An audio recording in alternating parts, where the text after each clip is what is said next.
Exciting rugby weekend with a third-fourth place encounter between New Zealand as well as Wales, and of course that much anticipated epic final between the Springboks and England. We thought it fitting to rope in one of our experts, journalist Mnikelo Madala, to discuss the nature of what we can expect in these games this weekend. Thank you, Mnikelo, for joining us tonight, and a good evening to you. A pleasure. Good evening. Good evening. First of all, let's talk about, I want us to look at first the third-fourth playoff encounter and just the fact that it really is an end of an era for both of these teams, with both their coaches stepping down. Steve Hansen, that's the one I want to focus on. Let's talk about this man and how impressive he has been in charge of New Zealand. I mean, he's seen more than 100 test matches in charge of New Zealand. Mm-hmm. And to date, he's only lost 10 matches.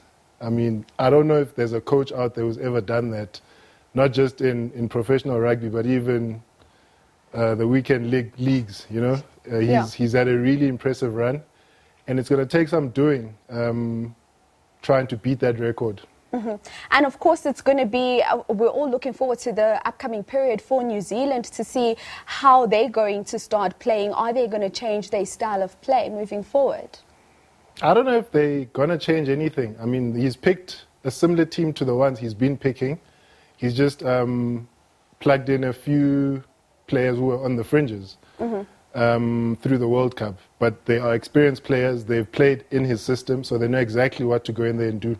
Okay, now we're speaking about the third-fourth place playoff between New Zealand and Wales. Obviously for the players as well, wanting their coaches to have a good send-off. So really both of them wanting to secure this win and third place. So what can we expect from these two teams? Look, I mean, I was reading up earlier in the day, and Steve Hansen has dubbed it Wales's final, because if I remember, Wales has not beaten New Zealand since the early 50s. So for them, that will be an achievement in itself. And I think also for some of the New Zealand players who are leaving. I mean, the captain, that's his last outing. I mean, I imagine Ryan Crotty, Sonny Bill, a lot of them will be running out for the last time in the black jersey. So I think they all want to leave on a high. And the same goes for some of the Welsh players. Alan Wynne-Jones, the captain, and a few others will be stepping out, I think, for Wales for the last time tomorrow.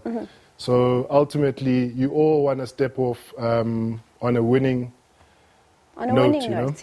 Yeah.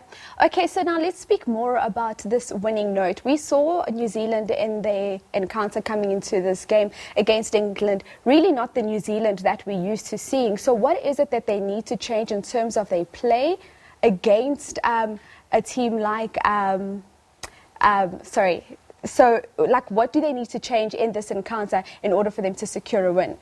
I think, to be fair, it's hard to compare what England has done to what Wales have done, just in terms of the World Cup. England has been very efficient in how they've approached each and every match. Wales have started into the semi, and there's not a whole lot that I think New Zealand are going to do differently to what they've been doing. I think you might see them run a bit more, throw it around a bit more. And Wales are not really known to be runners. So it's going to be an interesting contrast of styles, I think.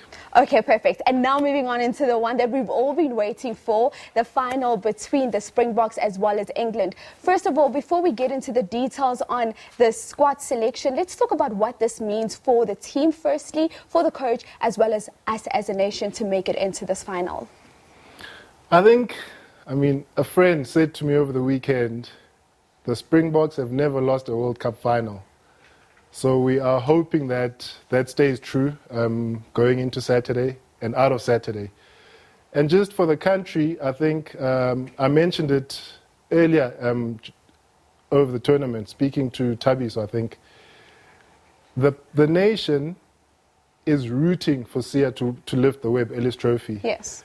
I think we've got a lot of problems going on in the country currently.